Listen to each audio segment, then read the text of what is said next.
I thought I would take this moment and take advantage of this opportunity. This is not one of the 13 videos that I have pledged to do. The 13th of August is my birthday, as well as a healing time and a period for me. A part of my vision board, my plan and goals that I set for myself was to tell my story and release my story by August the 13th. So today is the 3rd. I am actually over here off of Sahara at Lake Sahara. It's a beautiful, little quiet, cute, quaint little area. I'm actually waiting on my 2:30 appointment, which will be my 3rd appointment of having acupuncture. So I am proud to say, between the increase of my blood pressure medication, which we'll talk about that a little bit later, and having the trauma yoga, if you were to look that up on Google, of course, TRI, which is Trauma Recovery Yoga, you can find Joyce. It was a phenomenal session. I slept for a great 2 to 3 hours. I actually missed Bible study because she put me to sleep. So I'm sure it was some much needed rest. So today is the 3rd. Chef Lombardi did a press release today. I have not heard the press release, nor do I care to hear about the press release. What I care about now is the employer that I was working for to stop filing a continuance. Handle your business. Take care of me, as in the documented surgery that I need to have. Continue to take care of my mental therapy and my physical therapy. That's pretty much all that I'm requesting for you to do, because I have always been independent, a subcontractor, and I will take care of myself with my Heavenly Father. I do have additional tools in my toolkit, which is very important. You know, don't put all your eggs in one basket.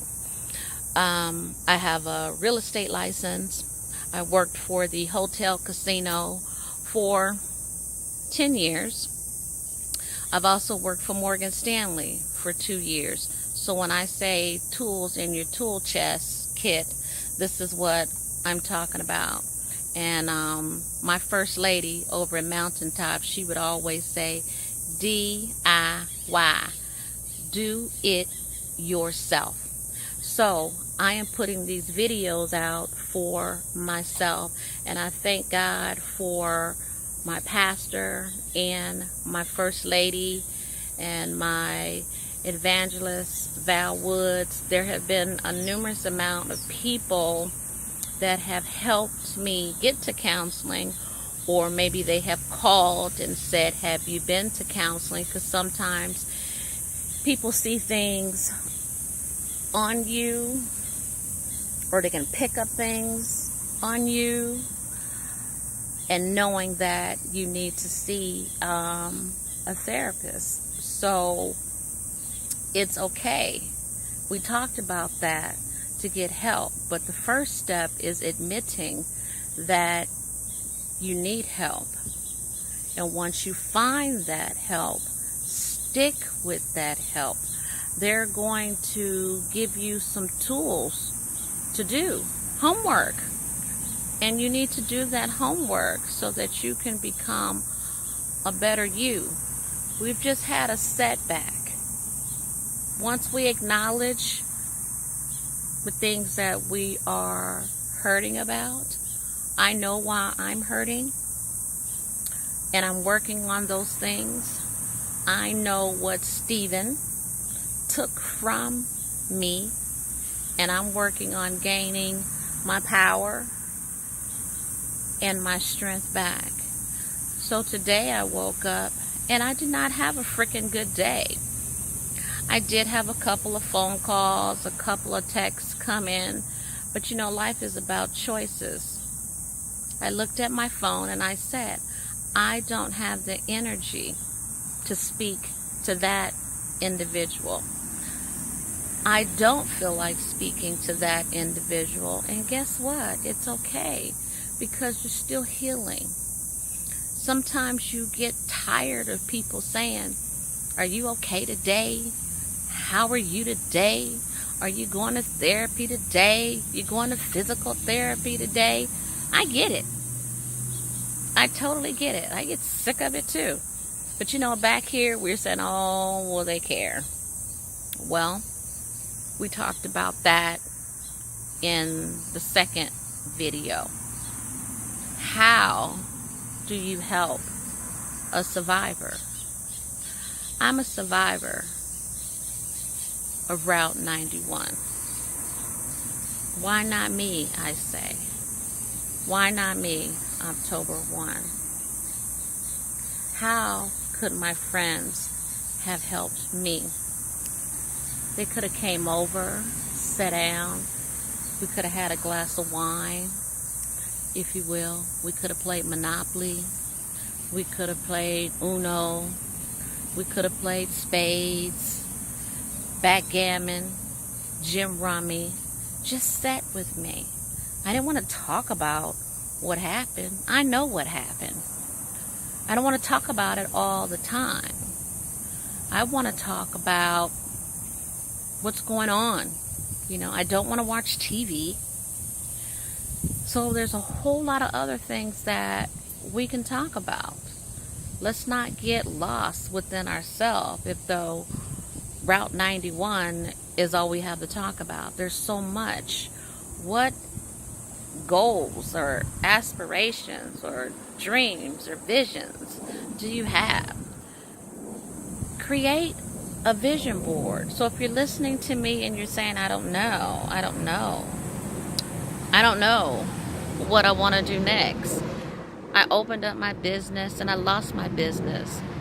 I put everything I had into maybe making belt buckles, making t-shirts, or making some chains or something that went on the boots, and you lost everything. I get it, but you're still here, and that's not the end of the world. So just take a moment like I did. I took a whiteboard and I put it on my wall and I said, Shey, what else do you know how to do if you choose not to enter or go back into the casino industry? What else do you know how to do? What else do you want to do? You know, I'm in the 50 plus club. I know, 50 plus club. At this time of my life, I wouldn't be thinking about a new career. But guess what? I am. I'm thinking about a total different career. I feel like I've been selling chicken, baked chicken, fried chicken, chicken marsala, roasted chicken for the last 10 years. And a lot of times you do a lot of favors for people and they really don't appreciate you. Because usually when they call, the first thing they want is a hookup. Well, when this happened to me, no one called. There was maybe a handful of people called. But I can tell you about 50 people that have called me for a hookup. Or do you have a comp? Do you have a buffet pass? But they didn't call to say, how are you mentally doing? And I would have said, not well. I just want to take a hot bath. I just need to know that someone else is in my house so that I can relax. Remember, I was in my home for 4 months sleeping with all the lights on. I did not take a bath. I washed up in my kitchen sink. So if I'm going to help you heal, I have to tell you what it is that I went through. I hated everybody. I was so angry with God. It was like, God, how could you allow this to happen? I was so angry. I was going to church and I was still angry. And I kept saying, Lord, you have to help me. But I have to forgive Stephen, even with his crazy behind, so that I can move on with my life. So we talked about just writing down the things that Stephen did to you. Write it down. What all did he take from you? And all those things he took from you, your peace, your joy, your love, maybe your marriage, maybe your relationship. I know for a fact a lot of relationships have been destroyed because of all of communication. When something like this happened, we don't know how to communicate. We want to blame and fault other people. Maybe you didn't protect me. Maybe you ran. Maybe you didn't hold my hand. Maybe you left me. There's all kind of things that psychologically the mind is going to be telling you. But in the meantime, you have lost your relationship. Or maybe you felt that though he's not loving you the way that you need to be loved. He's not holding you the way that you need to be held. He's not listening to you. I'm going to tell you something. One thing about a survivor, we know when you're real. We know when your touch is real. We know when you just patting us on the shoulder saying, it's going to be okay. God makes no mistakes. And once upon a time, I was saying to myself, if one more person, one more freaking person tells me everything's gonna be all right, I'm gonna pray for you, I was ready to slap the mess out of them. Church, no church. Remember, I'm real. I did not want one person to touch me. Because then when I left church, I was at home by myself. Now what? I did not watch television. Didn't listen to the music. Didn't listen to the radio. Didn't light a candle.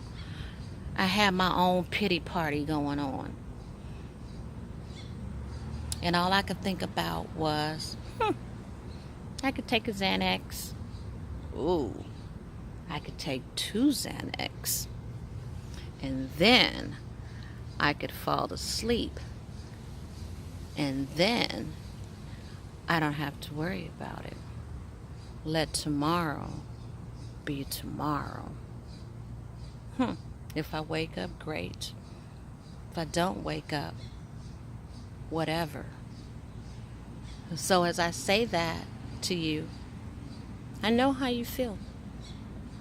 Even with my family, I'm thinking, they know what I just been through.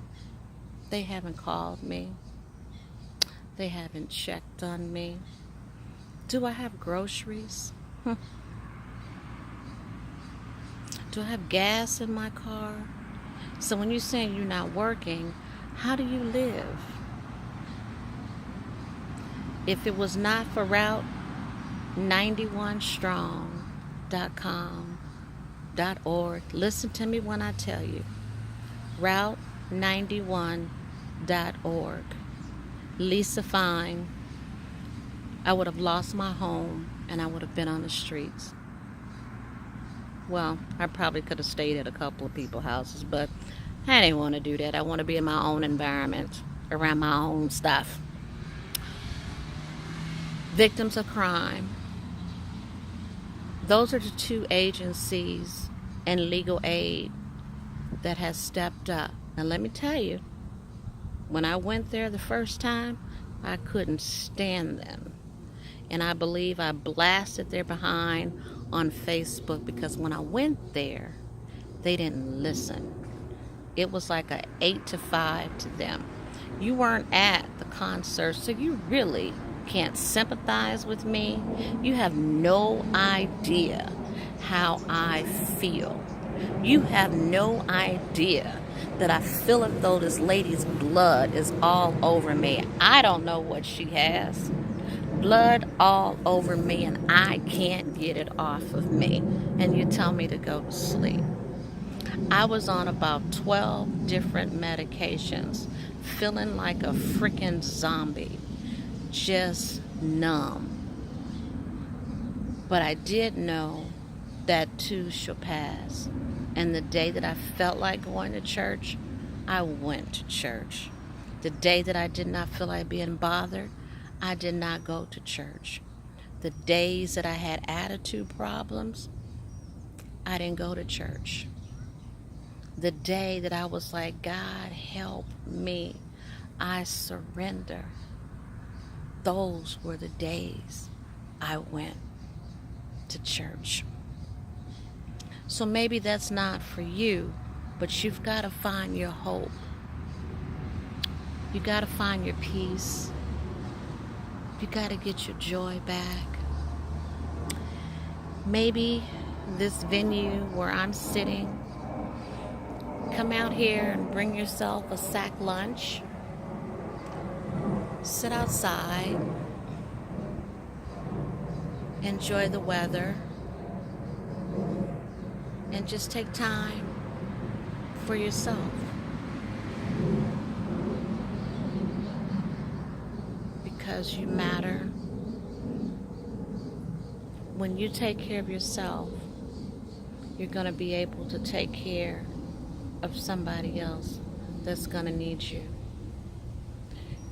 You're going to develop new friends because your old friends, believe it or not, the ones that you've been with, kicking it with, partying with, they don't want to hear about the story again. They're hoping that you really don't even bring it up. I'm just being honest with you. They don't want to hear anything about Route 91 Country Festival because they have moved on. We're still there. We're still stuck. So, Desert Behavior Center, Maryland Parkway and Desert Inn, every Tuesday from 6 to 7, it's free. We want to hear about your stories. I want to know what upsets you. I want to know why you angry. Also, Stoney's. It's over in Town Square off of Las Vegas Boulevard. Stoney's is open to survivors from 5 to 7. It's just us. Come and talk to another survivor. Because sometimes when you talk to another person that's going through what you're going through, you're going to be bumping fists with each other because you're going to say, they get it. Yeah, they freaking get it. You know why they get it? Because they were there. You have something in common. That's the common denominator. Even your therapist, she's there to listen. All she's there to do is to listen on how you feel today and make sure that you're not thinking about harming yourself. You got a lot to live for. I have a lot to live for. And I have made this pledge to make 13 videos. The number 13. My birthday is August the 13th, and I'm going to release all of them on the 13th. Try to make them about 20 minutes long. But I will be doing another one tonight. So with the same outfit on. You're going to see me with the same outfit. And check out those shoes that I have. Can you see my shoes? You see my shoes? But I did not want to miss the opportunity to take advantage of the view. But if you are a survivor of Route 91, Come out to Stoney's on Wednesday. We are there to love on you. We are there to listen to you because you do matter. So it's every Wednesday from 5 to 7. Come and meet your new family. Blessings to you. I love you. And remember, take time out for yourself because we're working on healing one day at a time. God bless you.